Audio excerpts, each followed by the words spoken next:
Do you study grammar every day but still freeze when you try to speak English? Today, we will help you understand grammar in a new, stress-free way.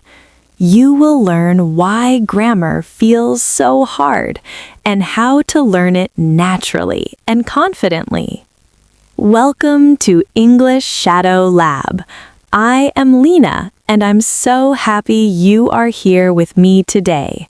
If you want to learn English every single day and never miss a new lesson, please subscribe to our channel right now. We really appreciate your support. Okay, let us jump right in, because today we're going to completely change the way you think about English grammar. Here's something that most grammar books will never tell you. Grammar is not just a list of rules. Grammar is a feeling. It's a pattern. And the wonderful news is that your brain already knows how to learn it. Think about this for a moment.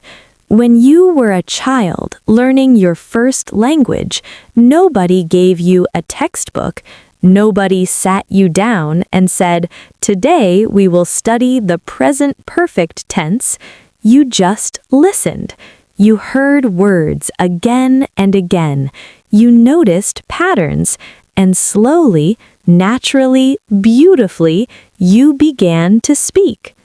That's exactly how grammar works best, through listening, through feeling, through using it in real situations, not through memorizing long pages of rules. So let me ask you something. Have you ever studied a grammar rule, understood it perfectly in your head, and then completely forgotten it the moment you tried to speak? Yes? That happens to millions of English learners every single day. And I want you to hear this clearly. It's not your fault. It's not because you are slow. It's not because you're not smart enough. It happens because of the way most people are taught grammar. Most learners are told to open a textbook, read the rule, complete the exercises, and move on to the next rule. You study the simple past on Monday, you study the present perfect on Tuesday, you study conditional sentences on Wednesday, and by Thursday, your head is completely full, but your mouth is still quiet. That's the real problem. Grammar is taught like information you need to remember. But grammar is not information. Grammar is a skill, and skills are not learned by reading about them. Skills are learned by doing them, again and again and again, until they feel easy and natural, until you don't need to think about it anymore. That's when real learning happens. Let me give you a simple example. Imagine you want to learn how to ride a bicycle. You can read every book about bicycles. You can watch videos. You can study how the wheels turn and how the brakes work. But when you sit on that bicycle for the very first time, you will still fall. Why? Because your body has not practiced yet. Your muscles don't know what to do. Only real, repeated practice can teach your body to balance on that bicycle. Grammar is exactly the same. You can know the rule in your brain, but your mouth still needs practice. Your ears need to hear the grammar many, many times. Your voice needs to say it out loud again and again until it feels completely comfortable and natural, until you don't need to think about it anymore. That's when real learning happens. And here is the moment when everything changes. when grammar stops being something you think about and becomes something you just say, automatically, naturally, without stress.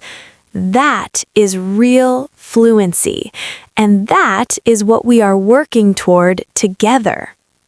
So how do you actually get there? Let me share 3 simple steps that really, truly work. Step 1, slow down. I know this might sound strange. Most learners want to go fast. They want to study everything quickly and finish as soon as possible. But fast learning is weak learning.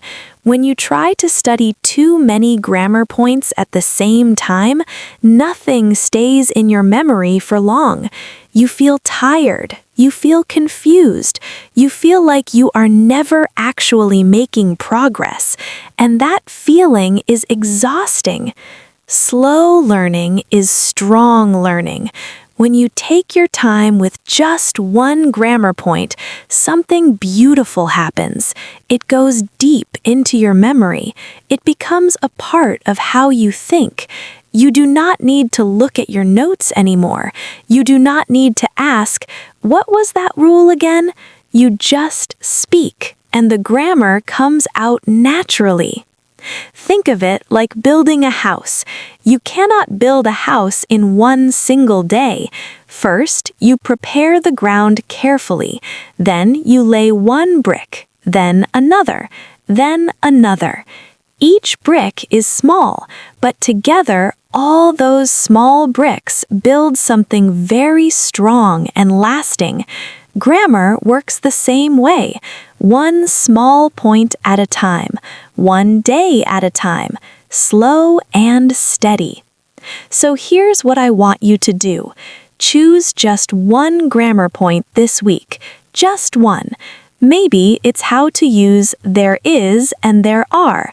Maybe it's how to talk about the past. Maybe it's how to form simple questions. Pick one. Stay with it for a few days. Listen for it in podcasts and videos. Write short sentences using it. Say those sentences out loud. Even talk to yourself at home. That's completely fine. In fact, it's very helpful.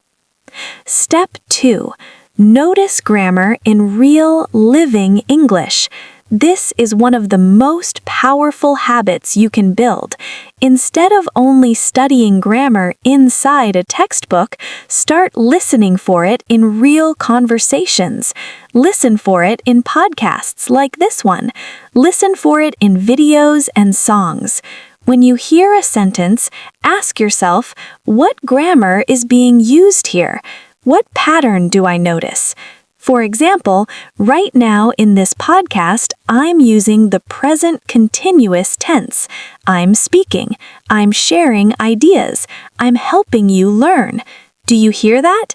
That's grammar happening in real life, right now in a real conversation, not in a textbook, not in an exercise, in real, living, breathing English.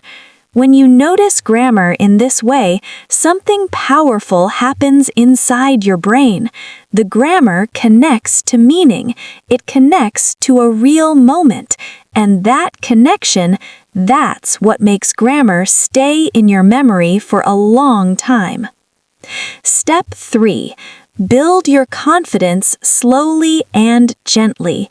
This is something many learners forget completely. You do not need to be perfect before you start speaking English. You do not need to use grammar perfectly before you open your mouth. Real confidence doesn't come from being perfect. Real confidence comes from trying, making mistakes, and then trying again with a smile. Think about a small child learning to walk. They fall down, they get back up, they fall again, they get up again. Nobody tells the child, stop walking until you are perfect at it. The child just keeps trying, and one day, without even thinking about it, they walk easily and freely. You are the same.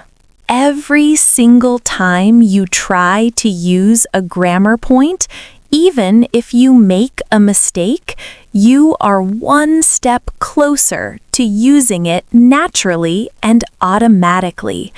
Mistakes are not failures. Mistakes are lessons dressed in disguise. Mistakes mean you were brave enough to try, and that is something to be proud of. So here is a simple challenge for you. The next time you want to say something in English, do not wait until you are completely sure it is perfect. Just say it. Use the grammar you know, even if it is very simple. Simple grammar used with confidence is 100 times better than perfect grammar that keeps you silent and frozen. Always remember, the goal of language is communication. The goal is connection with another person. If the person in front of you understands what you are saying, then you are doing well. You are succeeding. Grammar is a helpful tool to support your communication, not a heavy wall that stops you from speaking. And one last thing before we finish today. Please be kind to yourself. Learning a new language is one of the most challenging and most beautiful things a human being can choose to do. It takes real time. It takes real patience. It takes real courage. Some days will feel easy and light. Other days will feel slow and difficult. That is completely normal and completely okay. What matters most is that you keep going. One small, steady step every day builds into something very big over time. Thank you so much for being here with me today at EnglishShadowLab. You are truly wonderful for showing up and choosing to learn. Now here is your challenge for this week. Pick just one grammar point and use it in 3 sentences about your own life. Say those sentences out loud. Write them down in a notebook. Then come back tomorrow and do it again. Repetition is the secret ingredient. The more you repeat, the more natural it becomes, and the more confident you will feel. If you enjoyed today's lesson, please subscribe to English Shadow Lab so you never miss a new episode. Hit the like button. It really helps other English learners find our channel. Press the bell icon so you get a notification every time we post something new, and share this episode with a friend who is also working hard to improve their English. Together, we all grow so much faster. I would love to hear from you in the comments below. Tell me, what is one grammar point that you find the most difficult? Write it in the comments and I will do my best to help you with it. Our community of English learners is growing every single day, and every comment, every question, every story you share makes this channel a warmer and richer place to learn. English Shadow Lab is more than just a channel. It's a family, a warm, growing family of learners from all around the world, all working hard every day to improve their English. When you see others making real progress, it gives you the energy to keep going too. So come and be a part of it. Subscribe, join the community, leave a comment, and let's learn English together, because learning together is always better than learning alone. You can do this. I truly believe in you. Keep going, keep practicing every day, and I will see you in the very next lesson. Goodbye for now, and always remember, every single day that you practice is a day that you grow.